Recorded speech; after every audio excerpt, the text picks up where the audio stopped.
Hello, everyone. My name is Kamiar Kajavi. I am the director of the Joint Learning Network for Universal Health Coverage, the JLN. I'm also a senior director at Management Sciences for Health, which is based in the United States. And I am very honored to be speaking to you at this workshop today. And I'd like to talk to you a little bit about the Joint Learning Network and UHC and COVID, and a little bit on ASEAN as well. So if you will bear with me.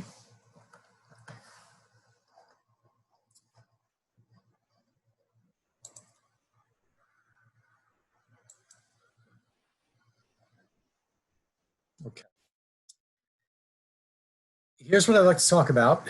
I'd like to take about the next 20 minutes to talk to you about universal health coverage and the Sustainable Development Goals, the SDGs, just to set a bit of context. And then we'll have a look and see how ASEAN countries are performing against those UHC targets. And we'll also just have a quick look at how they're doing in the pandemic. After that, we'll talk a bit about the JLN. I'd like to discuss with you how the JLN works to improve health outcomes and what HERA's role to date has been in the network. And then we'll inevitably talk a little bit about the SARS-CoV-2 pandemic and what the JLN has done to help respond to that. So just to remind you, universal health coverage is really at the heart of the global health agenda. What it means is that all people and communities have access to quality, affordable health services that they need at an affordable cost. There's a long post-war history to universal health coverage as a global movement, but most recently, there was a UN General Assembly resolution on UHC in 2012. In 2015, the world adopted the Sustainable Development Goals, and UHC is SDG 3.8. And frankly, I think if you had to pick just one SDG target, the universal health coverage target would be it, because that is kind of an umbrella for everything else. And then last year, in September 2019, there was a high-level meeting at the UN General Assembly where basically countries reaffirmed their commitment to UHC, and a plan was created to monitor progress from 2019 to 2030 on universal health coverage. I just want to say before I leave this slide that political declarations of this kind are important because they reaffirm commitment, and it's easier to hold countries to account if they have said publicly that this is what they plan to do. What these things don't do, though, is address the how. So they talk about what, and they even talk about who, but they don't talk about how. And that's why we believe the JLN is important. So how are ASEAN countries doing against these targets? Well, universal health coverage, I haven't said this yet, has two targets, because there are two parts to universal health coverage. The first part of universal health coverage is that people have access to services. And the second part is that they can afford these services. They're not paying a lot out of pocket, going bankrupt because of health costs. And these targets are also part of the Sustainable Development Goals. So 3.8.1 is about service delivery, and 3.8.2 is about financial protection. So if you look at the table, you'll see those are the 10 full ASEAN member countries. And in the first column after the names, that's where they are on the service coverage index. So that's an index between 0 and 100. 100 is perfect and 0 is nothing. And then the next two columns are different measures for financial protection. The first one is whether a household is spending more than 10% of its income on health costs. That's regarded as a lot. And the second one is about whether they're spending 25% on healthcare costs, which is really a lot. I think the world couldn't figure out whether 10% was the right number or 25% was the right number. And so we have both. And actually, there's some other financial protection indicators. If you're curious, you should go look at this 2019 monitoring report, which is published every 2 years by the World Bank, WHO, and other global development partners. There's more information there.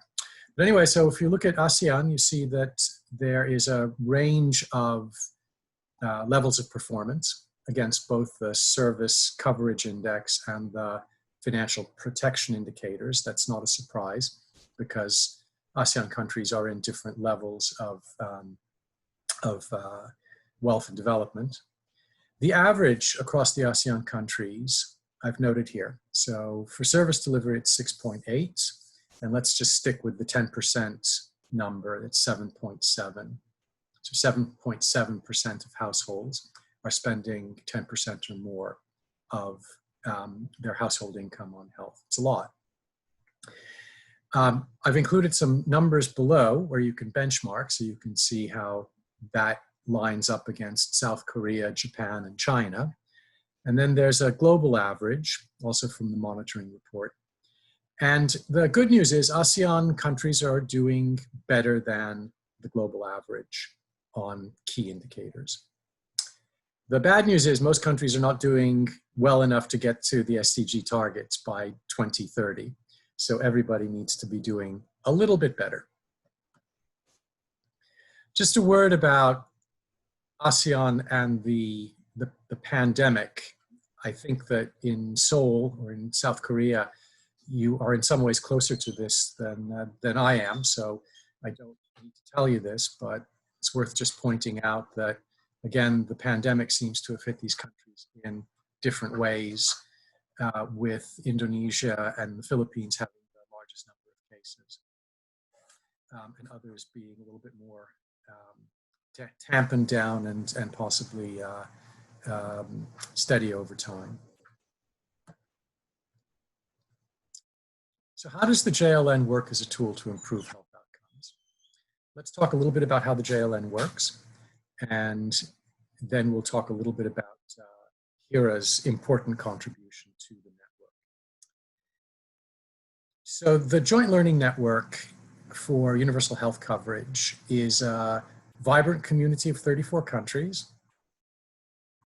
The participants in JLN learning activities are deeply engaged in practitioner-to-practitioner learning. So it's not student to teacher, it's not technical expert to people who need to learn. It's people who are doing the same thing, coming together, they problem solve, they learn from each other, they learn from each other's successes, from each other's failures, they generate global knowledge. They adapt tools to their own country contexts. They create and adapt tools, and so they help their countries on the path to universal health coverage. Along the way, they also develop networks, friendships, they inspire each other. JLN meetings are wonderful because sometimes it feels like you see members of families coming together. And the focus is on how to do things, not just the what. So people know, for example, what the advantages and disadvantages of certain provider payment methods are, but how you implement those methods or how you guard against unintended consequences. These are the kinds of things that people work out in JLN meetings. So our mission obviously is to extend universal health coverage to the 3 billion people around the world who don't have it by expanding access, taking care of having an eye to equity, promoting financial sustainability, and improving the quality of care. We have 34 member countries, including, of course, South Korea.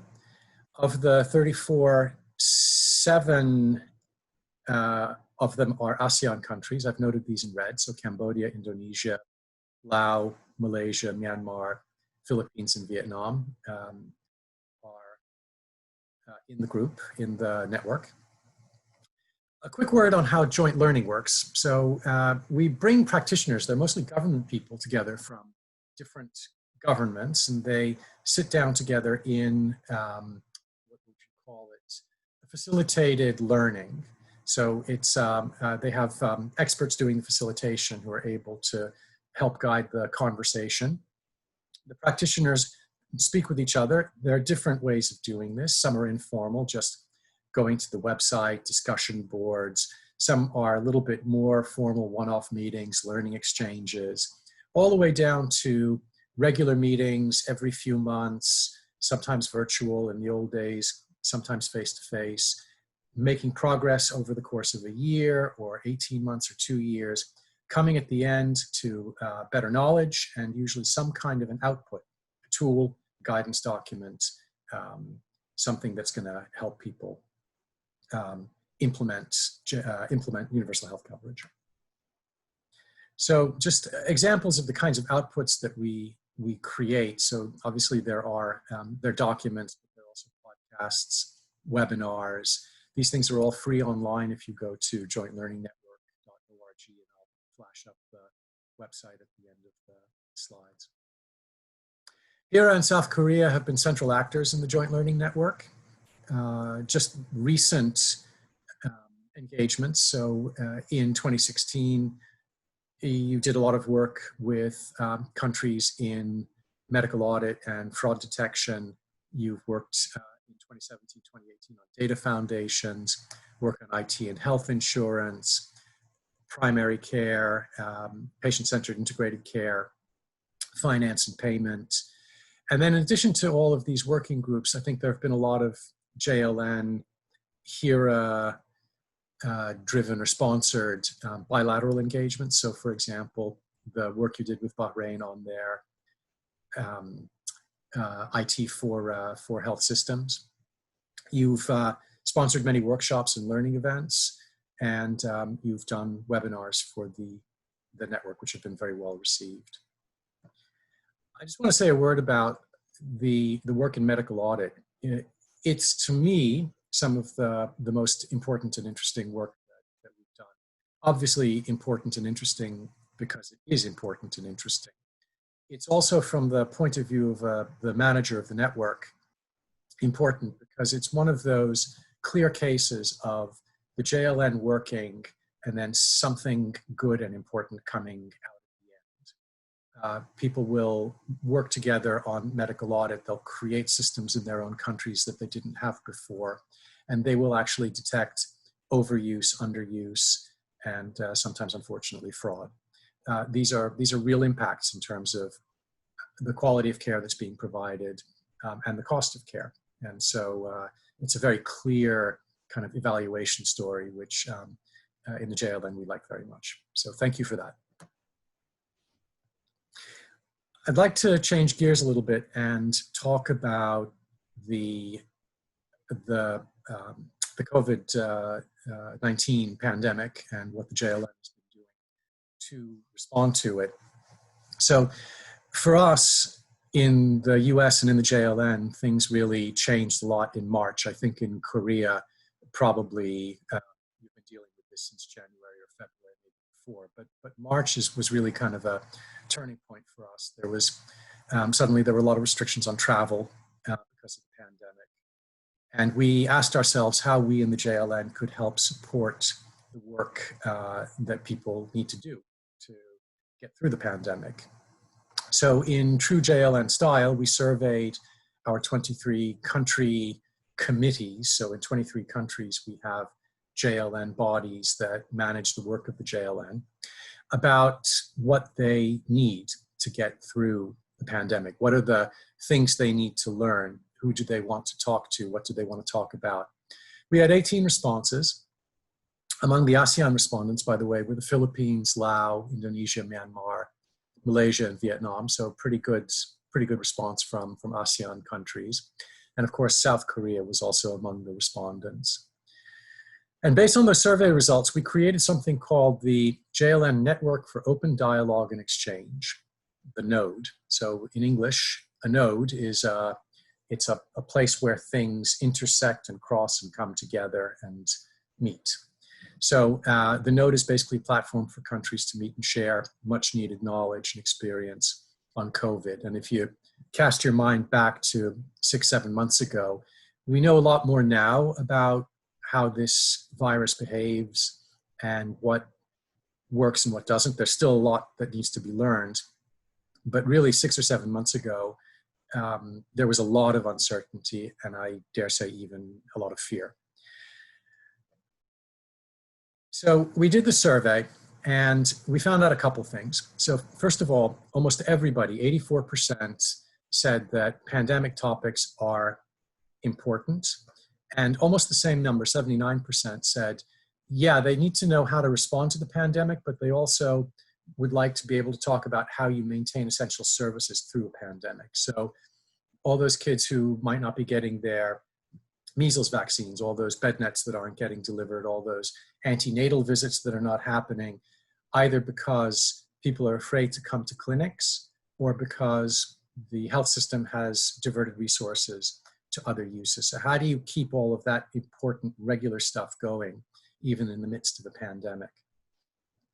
And just based on the frequency of mention, what we found were service delivery, technology, HRH, infection prevention control, immediate response issues, and data were the top of the list of things that people wanted to talk about.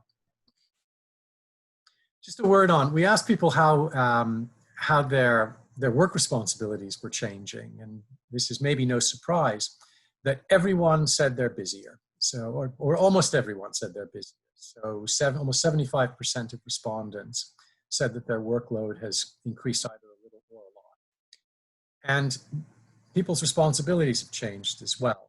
So almost everybody, again, has had some additional responsibilities because of the pandemic, or has had a lot of additional responsibilities because of the pandemic.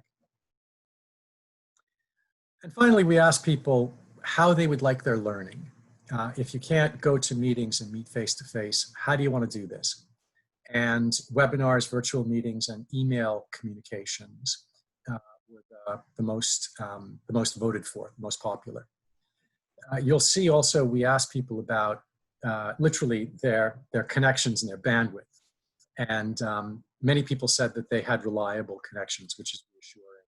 Some number were intermittent, and luckily, relatively few said that they had poor connections. And we've had to deal with that, obviously, in the last 6 months. We created a technical agenda based on all of this. So before, a lot of JLN work was health finance related, or was service delivery related, and or was IT related. And so all those things continue, but sometimes with a bit of a pivot to COVID. So efficiency, that group might start to look at channeling resources between pandemic response and other. So everybody is now a little bit aware of what they're doing and the impact on COVID and trying to be responsive to it. And then if you look at that column on the left, the green column, those are all the new working groups that we've created that are more coronavirus specific. We've been working at this. We started creating it in March. We did a slow launch through April and May, and then a proper launch in June. And in that time, we have brought in new technical partners. We've tripled the number of things that we're offering. We've doubled the number of countries that we reach. And we've increased the number of downloads from the websites. One of the first things that we did in responding to the pandemic was create a 3-part discussion series where we had countries come in, and we asked countries to come in and talk about what their experiences were fighting pandemics. We had a presentation and discussion from China, from the China CDC. We had one from you all in South Korea, and we had one from Liberia in about their Ebola experience in 2014, 2015. And we'd just like to give a shout out and thanks again to particularly Ms. Ko from HERA and Professor Kwon from the Seoul National University for working with us on that, as well as the whole HERA team for putting it together. Part of this move to the node and going virtual has, maybe this is the case with other networks and organizations as well. It's caused us to become a little bit more tech savvy and a little bit sharper. So we do a lot more things electronically now. We are therefore able to capture data better. We know better who our participants are and what they need. We have a better sense of where our resources are going and how to channel them more efficiently. And we'll be better able to collect data for indicators and metrics. This is about the website. So basically, I won't spend a lot of time on this, but we've had a lot of activity, lots of downloads, lots of people saying that they're actually using the materials. The biggest group there downloading things is from health ministries, followed by academics and NGOs. And the yellow thing on the right, that's important. We try to track, so the JLN brings people together to solve problems around particular issues and then to create some kind of a tool or a document that's going to be helpful in formulating or implementing policy. And we've started to make more of an effort to track the use of those things so that we can say something about the impact of the network. We've produced 5 products in the last year alone. Over time, we have 60 examples of products being used, and we're reaching out to countries to document these things. And as I said before, some of the best cases we have involve the work that countries have done with HERA on medical audit and fraud detection. So what's next for the JLN and for joint learning? Hopefully someday soon we're going to come out of this pandemic situation and life will start to become normal again for all of us. I think even when it does, we're probably going to maintain some kind of a balance between virtual learning and face-to-face. So virtual is very efficient, but face-to-face helps those relationships to build, and we'll see some mix. We'll continue offering learnings and exchanges on COVID as long as that's relevant for people. And eventually that might evolve into a broader set of topics on resilience and primary care. We've opened participation in COVID-related work to non-JLN countries, and we hope that some of these will become regular members. They've been attracted to the JLN, they've been participatory. We hope they'll join. And certainly ASEAN countries will continue to be critical members with much to share. And those who are not members, we would welcome you to come become members of the JLN family. And of course, we hope that HERA will remain both an active member, in a strong partner of and a critical thought partner, as you've been to the JLN. How do you get involved? Well, you can get involved as a participant, sign up for events. You can perhaps come join us as a facilitator for these various events that we organize. You can go to My JLN, create an account, join a chat group, become involved that way. And if you find that you have some extra funding that you would like to give to us, I'm sure that we could find a way to do that too. So if you're interested, please go to jointlearningnetwork.org/register and come and join us. I thank you very much for your time. I hope this has been informative, and I wish you a very good conference and a very good workshop. Thank you.